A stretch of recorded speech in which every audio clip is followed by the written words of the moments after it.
Hello साथीहरू, सम्पूर्णमा दर्शन नमस्ते। आज चाहिँ मेरो श्रीमानज्यू जाँदै हुनुहुन्छ वैदेशिक रोजगारीको लागि बाहिरी देश। अनि 27 तारिकको चाहिँ उहाँको फ्लाइट छ, त्यसैले हामीले चाहिँ आज उहाँलाई बिदाई गरेर पठाउँदैछौँ साथीहरू। अनि कुन ठाउँबाट भिडियो हेर्दै हुनुहुन्छ लाइक कमेन्ट सेयर चाहिँ गर्न नबिर्सनु होला। सबैजनाले माया दिनुहोला अनि साथ सपोर्ट आउँछलाई दिनु होला साथीहरू। आज चाहिँ हाम्रो बुवाले चाहिँ ज्वाइँलाई बिदाई गर्दै हुनुहुन्छ, टिका लगाएर उहाँलाई दही खुवाएर अनि पठाउँदै हुनुहुन्छ है। अनि यसै गरी हुनुहुन्छ साथमा मेरो दाइले पनि उहाँलाई बिदाई गर्दै हुनुहुन्छ ज्वाइँलाई। अनि साली चाहिँ भक्क भिनाजुलाई देखेर अनि मेरो आमाले पनि टिका लगाएर ज्वाइँलाई बिदाई गर्दै हुनुहुन्छ। अनि यसै गरी हुनुहुन्छ मेरो ठुलो दाइले पनि उहाँलाई ज्वाइँलाई बिदाई गर्दै हुनुहुन्छ भने। अनि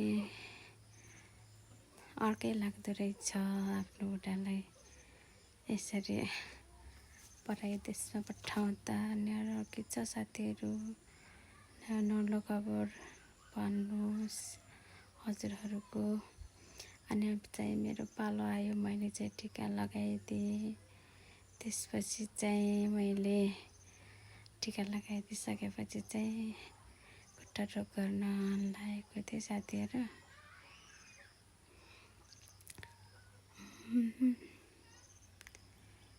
खुट्टा यसरी धोक्छु भनेको त साथीहरू भएन अरे, खुट्टा चाहिँ गप्पकै भएर रोक्नुपर्ने अरे।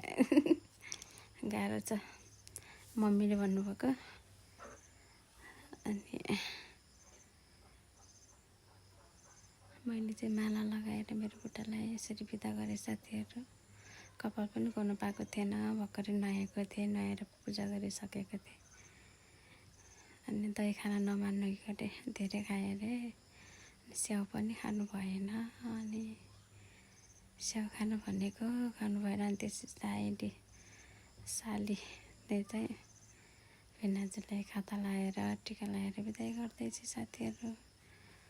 साइली बहिनीले चाहिँ सबैजनाले चाहिँ बिदाई गर्दैछौँ हामीहरू।